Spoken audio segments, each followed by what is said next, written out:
Hébreux chapitre 4. Craignons donc, tandis que la promesse d'entrer dans son repos subsiste encore, qu'aucun de vous ne paraisse être venu trop tard, car cette bonne nouvelle nous a été annoncée aussi bien qu'à eux, mais la parole qui leur fut annoncée ne leur servit de rien, parce qu'elle ne trouva pas de la foi chez ceux qui l'entendirent.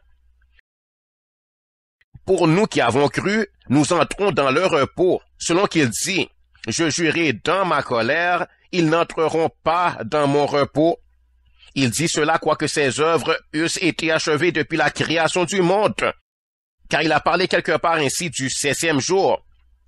Et Dieu se reposa de toutes ses œuvres le 16e jour.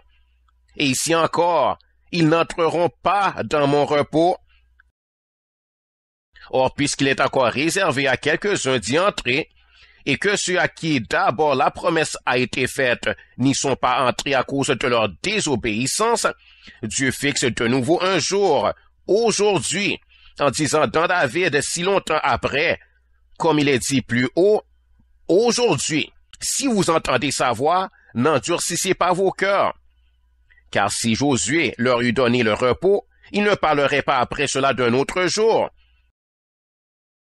Il y a donc un repos de sabbat réservé au peuple de Dieu, car celui qui entre dans le repos de Dieu se repose de ses œuvres comme Dieu s'est reposé des siennes. Efforçons-nous donc d'entrer dans ce repos afin que personne ne tombe en donnant le même exemple de désobéissance. Car la parole de Dieu est vivante et efficace, plus tranchante qu'une épée quelconque à 2 tranchants, pénétrante jusqu'à partager âme et esprit, jointure et moelle, elle juge les sentiments et les pensées du cœur. Nulle créature n'est cachée devant lui, mais tout est à nu et à découvert aux yeux de celui à qui nous devons rendre compte.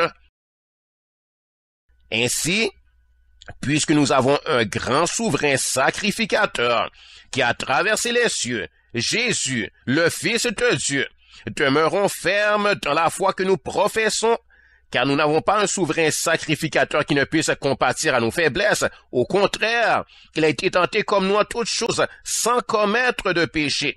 Approchons-nous donc avec assurance du trône de la grâce, afin d'obtenir miséricorde et de trouver grâce pour être secourus dans nos besoins.